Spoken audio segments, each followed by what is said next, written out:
Hello, everyone. Thank you for joining me on The Real Verdict. My name is Jason. This is the first episode in a series that I'm calling Robbed at the Oscars. We're going to take a look back at some of the Oscar races of the past where there was maybe one, two, or even three frontrunners, and when that envelope was opened on Oscar night, someone's name was announced and eyebrows and questions were raised afterwards. Was someone more better deserving of the Oscar?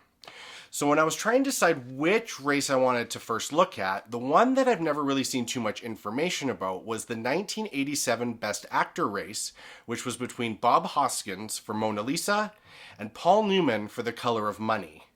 So let's take a look back, starting with these guys' careers up to 1987 at this point.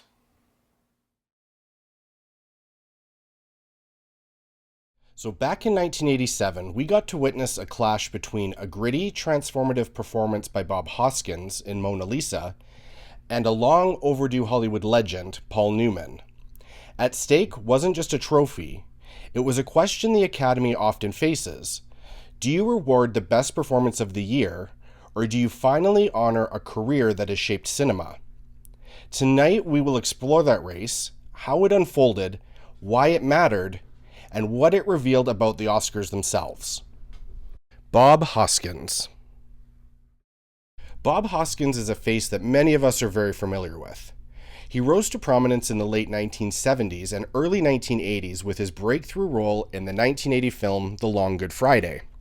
Hoskins delivered a commanding and unforgettable performance, anchoring the film with a mix of raw intensity and surprising emotional depths. As Harold Shand, a London gangster trying to modernize his empire, Hoskins exudes confidence and menace, yet never lets the character become one-dimensional. What makes his performance so compelling is the way that he gradually reveals cracks beneath Harold's tough exterior. As his world begins to unravel, Hoskins shifts seamlessly from controlled authority to paranoia and vulnerability, making the character both intimidating and incredibly human.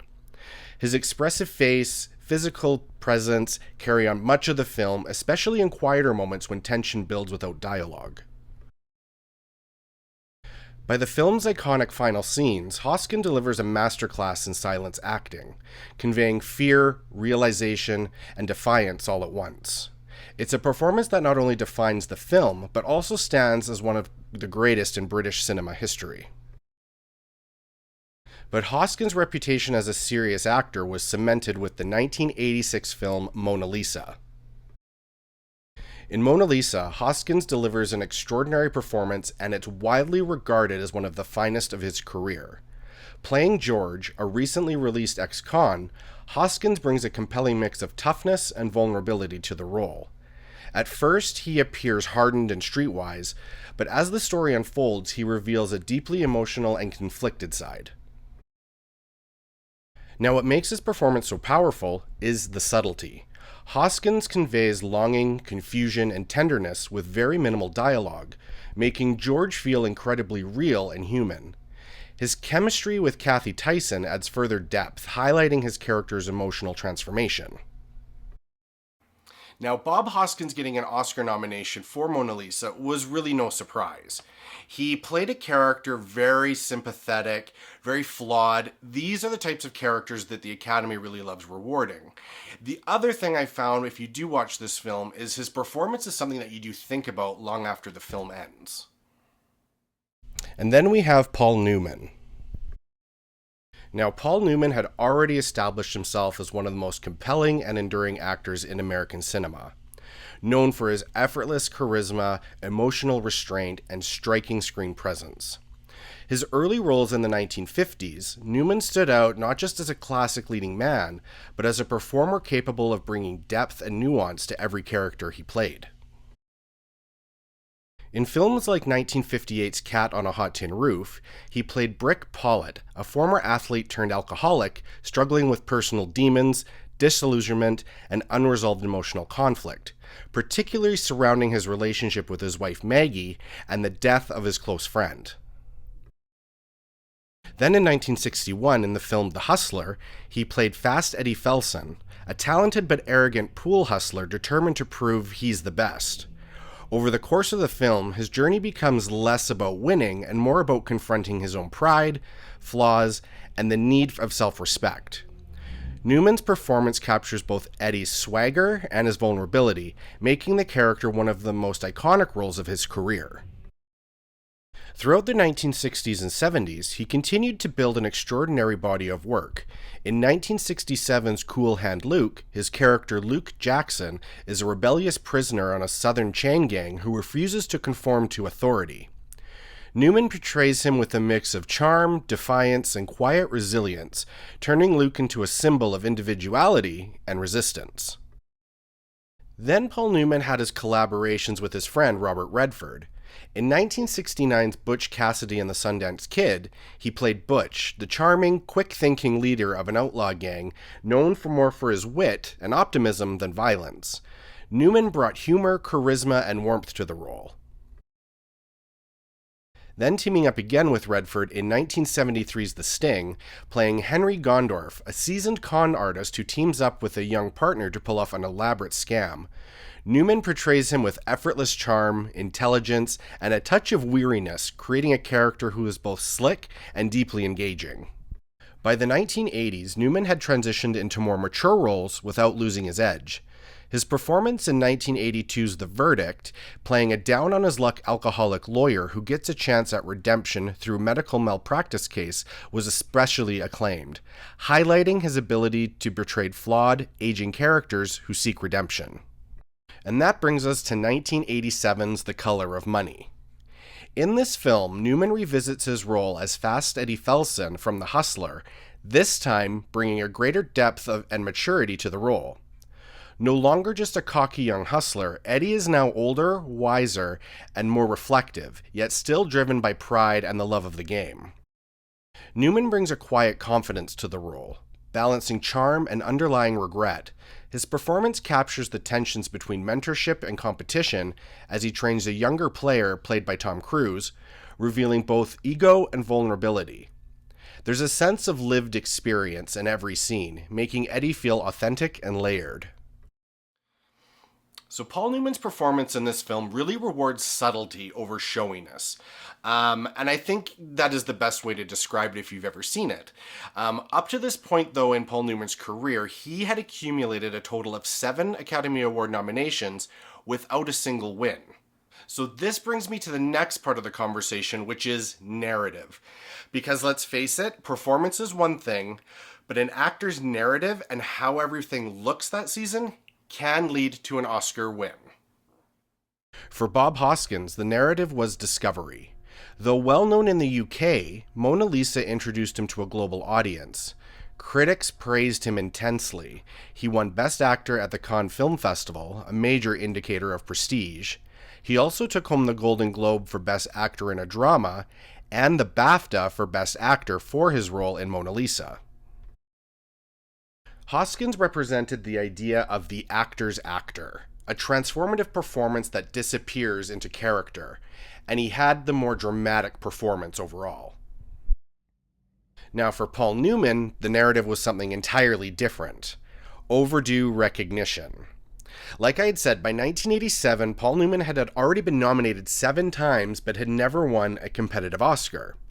Films like Cool Hand Luke, HUD, The Hustler had already cemented his legacy, so the feeling in the industry at that time was, is this his time? Even though the only precursor award win for Newman was Best Actor at the National Board of Review, that was the only award he had took home prior to the Oscars.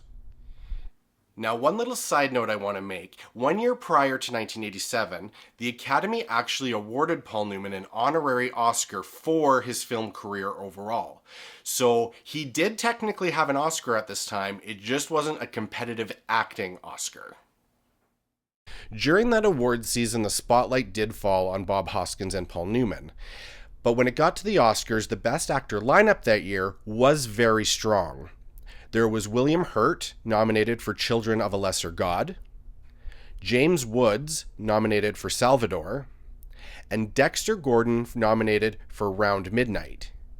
Each actor delivered critically acclaimed performances, but as the award season progressed, the race narrowed significantly.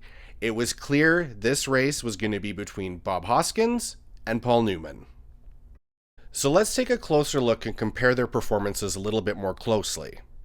First up, Bob Hoskins in Mona Lisa.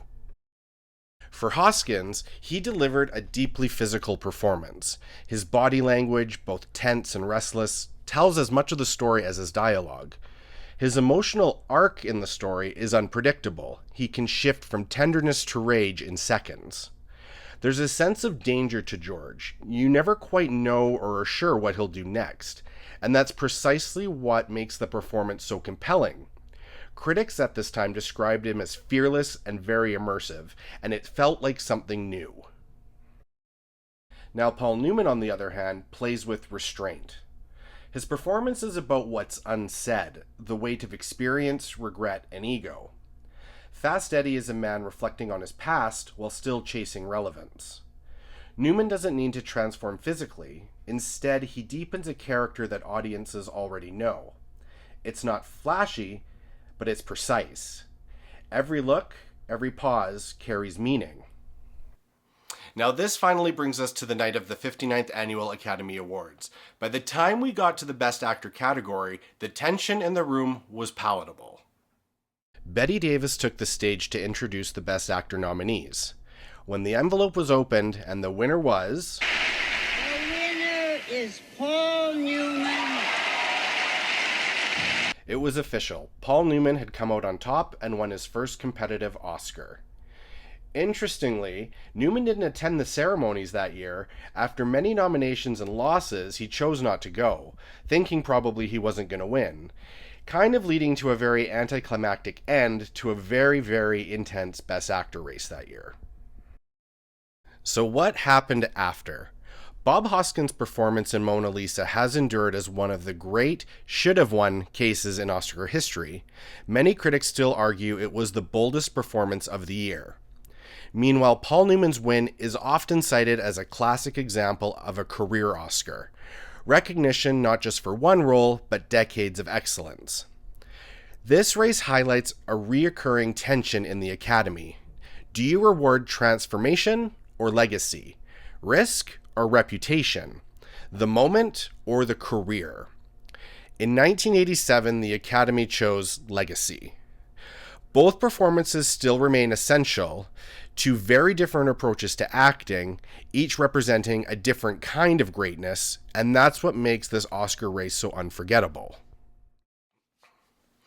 So, the big question, do I think Bob Hoskins was robbed? In this situation, I'm going to say yes. I am a huge fan of both of these performers. I mean, Bob Hoskins, Who Framed Roger Rabbit, Mermaids, I could go on and on. I am such a huge fan of him. But if you do take the time and watch Mona Lisa, his performance is an Oscar-worthy performance. And I do think he should have won. Now, I don't want to take anything away from Paul Newman.